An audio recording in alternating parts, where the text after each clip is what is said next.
کوئی شخص اپنی اگر اہلیہ کو، وائف کو یہ کہتا ہے کہ اگر آپ نے یہ کام کیا تو میں تمہیں طلاق دے دوں گا، کیا اس طرح کہنے سے بھی ہو جائے گی طلاق؟ جو لفظ ہیں اس کی بنیاد پر تو نہیں ہوگی جب تک وہ دے گا نہیں، ٹھیک ہے.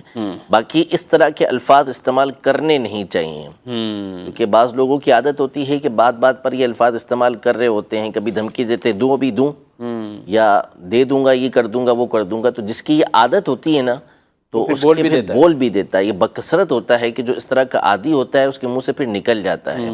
تو اس لیے یہ جو اسٹیپ ہے طلاق کا وہ بالکل آخری ہے، اس کو اپنی زبان پر لانا ہی نہیں چاہیے.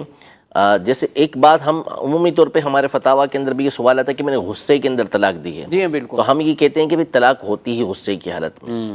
یہ بات ہے واقعے کے اعتبار سے ٹھیک کہ طلاق جو ہوتی ہے وہ غصے کی حالت میں ہوتی ہے، لیکن اگر حقیقت کے اعتبار سے دیکھا جائے نا تو طلاق جو شریعت نے مقرر کی ہے وہ سمجھداری اور غصہ جب نہ ہو اس وقت کے لیے مقرر کی ہے کہ دونوں میاں بیوی آپس میں کوئی صورت بناؤ کی نہیں بن رہی، ایک دوسرے کی طرف سے پنچایت بھی چلے گئی، پنچ چلے گئے دونوں طرف سے، اور باقاعدہ میٹنگ بھی ہو گئی، سب کچھ ہو گیا، اس کے بعد بھی کوئی فیصلہ نہیں ہو پا رہا. تو اب شریعت مطہرہ نے ان کو جدا ہونے کا حکم دیا ہے کہ اب یہاں شریعت اجازت دیتی ہے. پھر اس کا طریقہ کار شریعت نے مقرر کیا کہ کس طریقے سے ایک طلاق دینی ہے اس نے، تاکہ پھر رجوع کی کوئی صورت اس کے لیے باقی رہ سکے.